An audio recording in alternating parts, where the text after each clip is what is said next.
Hi everyone and welcome to my channel. We're here at Elm Tree Farm, about an hour and a half from Melbourne, Victoria, and I've got with me here today Claire, and what I'd like to do is ask Claire a little bit about herself and what she does, and hopefully give you some handy hints on how to keep happy feet. That's good. Welcome, Claire. Thank you. Thank you. I'm Claire. I'm a podiatrist and I work on the Gold Coast. So I've been in private practice this is my 6th year. So that's a lot of feet. It is. Yeah. Hang on. So Claire's here today and she's going to give you some tips on how to have happy feet. Yeah, that sounds good. Yes. There is a myth about podiatrists that we want to clear up first, and that is, what would that be, Claire?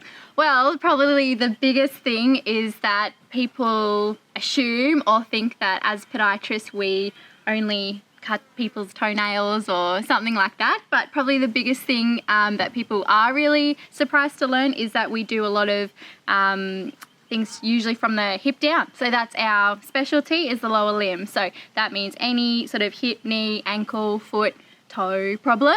And yeah, so that's probably the big thing that, people will sort of get us confused about. So, yeah. So from the hip down, if you have any worries, you go see a podiatrist, Yes. not just only for feet. Yes, exactly. Yes. Yeah. So Claire, if I have some sore feet, what would be a few little things that I could do that would help me? Simple things that anyone can do.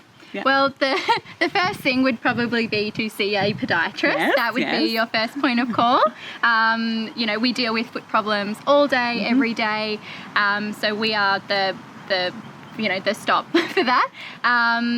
There are like a few little exercises and things that you can do at home, and foot care is probably one of the sort of most important things to do, but probably the thing that everyone will neglect or forget because our feet are so far away. So a really easy tip would be even just keeping your skin really nice and hydrated. So that would be a nice sort of heel balm or foot cream, using that daily, and also like a little pumice stone in the shower just to keep your heels nice and soft as well.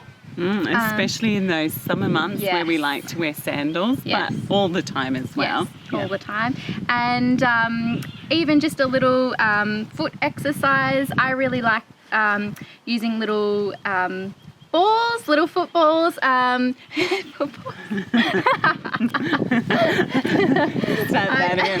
I like to use little round balls.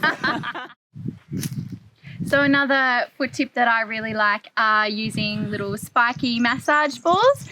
They are really, really handy, really good to, if you're sitting down, rolling your feet over, especially if you do have sore feet, that's a big one. But especially sitting down, rolling your feet over a little ball really helps with circulation, really gets the blood pumping, and really sort of gets all those little nasty trigger points out, so it makes you feel a lot more comfortable. And it's something that's so easy to do. I know we're all so busy and that's everyone's excuse, is they just don't have time, but anytime you're sitting down is a really good time to use that little ball. Just roll your feet, whether it's 10 rolls a day, it's better than nothing. So that would be my big thing, is just make a little bit of time. We all have time to do these little.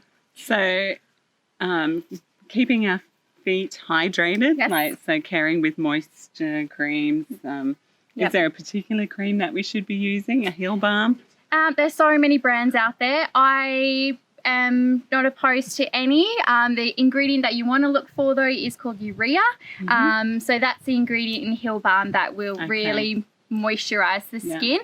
So you want to look at anything that has Urea, probably 20 to 25% if you can, and that's fine. So usually heel balm is quite concentrated, so you just you can use that a couple of times a week. In between that time, just a regular sorboline is fine as well. Okay, that sounds good. Yeah. Now, because you're the foot specialist as well, Claire, do we need different shoes for different occasions? Yes, I would definitely agree with that. So I would, especially, having a shoe for work as opposed to then having a different shoe for exercise, that's really important. Every activity we do is going to be slightly different on what our body needs and what our feet need. So definitely different shoes for different activities. So having a work shoe is really important, and then a shoe for exercise, shoes for casual, and then shoes for, those special occasions, going out, that kind of thing. So we can wear high heels sometimes? Sometimes. Okay. So if we're looking for a shoe safe for work, what should we be looking for? So it always depends on obviously what work you do, but you want to have something that is comfortable, that you can wear all day. So especially women who really like a sort of a high heel, sometimes even just adjusting that and going to like maybe a little wedge, or sort of just a lower block heel, that takes so much pressure off straight away. So that's good. Obviously, if you can have arch support or something in your shoe that is going to make you more comfortable, especially if you're on your feet all day. So hard floors, if you're a teacher or a nurse, these are the people we see all day with foot problems. So having good shoes is probably the most important thing with foot care. And could be preventative rather than trying to fix the problem later on. Yes, yeah. And so I always think of footwear being an 80-20 rule. So you want to wear good shoes 80% of the time. So that's work and exercise. And then that 20% of the time, that's going out to events or dinners or somewhere nice. You can get away with wearing a nice little wedge or cute sandal or something like that. So yeah, it's still all about balance, and obviously everyone is a bit different. So you just want to take that as you can. But yeah, that's, if you leave it at that, then that's a good rule of thumb. Well, that sounds great. So thanks, Claire, for being with us today and sharing with us. Thanks we really love to have information that we can use to improve our health and our feet, and definitely flies as here because we're out in nature.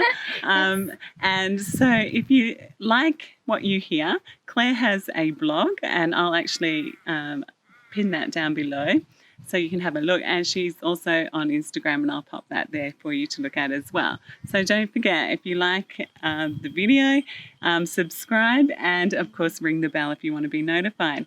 Thanks, and see you next time. Bye. Thanks, bye. What